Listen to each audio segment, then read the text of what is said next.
সংক্ষিপ্ত পরিসরে রাসূল সাল্লাল্লাহু আলাইহি ওয়াসাল্লামের জীবনী থেকে আমরা কিছু লাইফ লেসন নিয়ে আসবো। আমরা কি শিখতে পারি রাসূল সাল্লাল্লাহু আলাইহি ওয়াসাল্লামের জীবনী থেকে। প্রথম যেই লেসনটা আমরা উল্লেখ করতে চাই সেটা হচ্ছে রাসূল সাল্লাল্লাহু আলাইহি ওয়াসাল্লাম খুব বড় মনের মানসিকতার অধিকারী ছিলেন, বড় হৃদয়ের অধিকারী ছিলেন। তিনি সবার জন্য ছিলেন। He use to think beyond the narrow borders. কখনো ন্যারো মাইন্ডেড ছিলেন। উনি সবাইকে অ্যাকোমোডেট করতে চাইতেন। তিনি আলামিন, বিশ্ববাসীর জন্য রহমত। He is for all and his teaching is for all.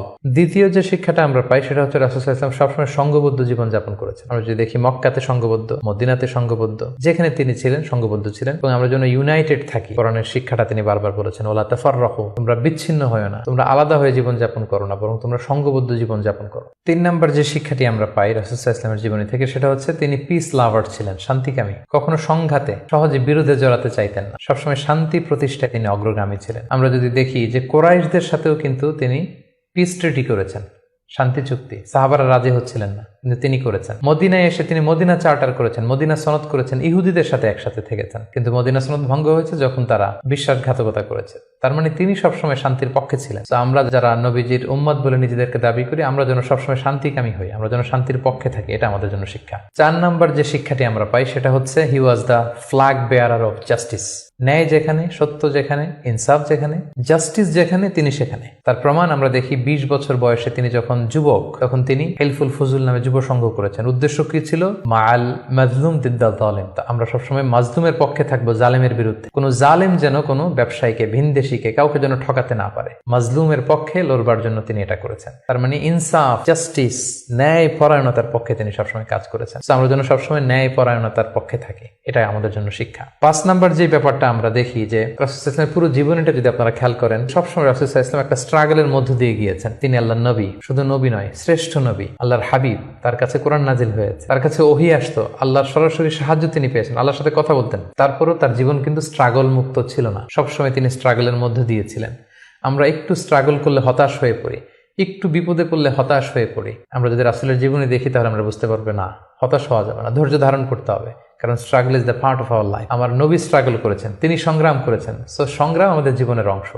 এই শিক্ষাটা আমরা পাই। 6 নাম্বার যে শিক্ষাটি আমরা পাই সেটা হচ্ছে রাসূল সাল্লাল্লাহু আলাইহি ওয়াসাল্লাম ব্যক্তিগত জীবনে অত্যন্ত সৎ ছিলেন। যে কারণে যে কুরাইশরা রাসূল সাল্লাল্লাহু আলাইহি ওয়াসাল্লামের বিরোধিতা করত, তারাই রাসূল সাল্লাল্লাহু আলাইহি ওয়াসাল্লামকে উপাধি দিয়েছিল আস-সাদিক আল আমিন, সত্যবাদী, আমানতদার। যেদিন তিনি হিজরত করবেন সেদিন তিনি তার ঘরে রাসূল সাল্লাল্লাহু আলাইহি ওয়াসাল্লাম আলী রাদিয়াল্লাহু তাআলা আনহুকে রেখে গিয়েছিলেন। কারণ ওনার কাছে মক্কার অনেক লোকেরা আমানত রেখেছিল। সেই আমানতগুলো বুঝিয়ে দিতে আলী রাদিয়াল্লাহু তাআলা আনহুর 3 দিন সময় লেগেছিল। এত পরিমাণে ডিপোজিট ছিল, আমানতের বিভিন্ন জিনিসপত্র ছিল, সেগুলো আলী রাদিয়াল্লাহু তাআলা আনহু বুঝিয়ে দিয়ে তারপরে তিনি হিজরত করেছেন। কতটা আমানতদার ছিলেন আমাদের প্রিয় নবী। এবং ওনার এই ব্যবসায় আমানতদারিতায় মুগ্ধ হয়েই কিন্তু খাদিজা রাদিয়াল্লাহু তাআলা আনহা রাসূল সাল্লাল্লাহু আলাইহি ওয়াসাল্লামকে বিয়ের প্রস্তাব দিয়েছিলেন। তো তার উম্মত হিসেবে আমাদের উচিত সত্যবাদী, সৎ এবং আমানতদার হওয়ার চেষ্টা করা।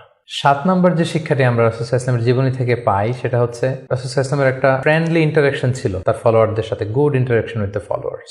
আমাদের অনেক লিডারদের মধ্যে একটা বসি ভাব থাকে যে আমি সব জানি, আমার ফলোয়াররা কিছুই জানে না, আমার টিমের লোকেরা কিছুই জানে না। না, রাসূল সাল্লাল্লাহু আলাইহি ওয়াসাল্লাম এটা করতেন না। কারোর কাছ থেকে কোনো ভালো কনসালটেশন, কোনো পরামর্শ আসলে পলিসি মেকিং এ তাদের কথাও তিনি রাখতেন। সুবহানাল্লাহ, এটা একটা গুড লিডারের বৈশিষ্ট্য। 8 নাম্বার যে শিক্ষাটা আমরা পাই সেটা হচ্ছে রাসূল সাল্লাল্লাহু আলাইহি ওয়াসাল্লাম হেভিলি ফোকাসড ছিলেন তার মিশনে। সেই যে মক্কায় তিনি তাওহীদের বাণী প্রচার করতে শুরু করেছেন, রিসালাতের বাণী প্রচার করতে শুরু করেছেন, আখিরাতের কথা মানুষকে প্রচার করতে শুরু করেছেন। তার যে দাওয়াতের ফোকাস, এই ফোকাস থেকে কোনো প্রলোভন, কোনো লোভ, কোনো স্ট্রাগল, কোনো বিপদ রাসূল সাল্লাল্লাহু আলাইহি ওয়াসাল্লামকে এক চুল পরিমাণ নাড়াতে পারেনি। আমরা যদি জীবনে সফল হতে চাই আমাদের ফোকাস ঠিক রাখতে হবে। ফোকাস থেকে আমরা নড়ে গেলে কিন্তু আমরা সফলতার দেখা পাবো না।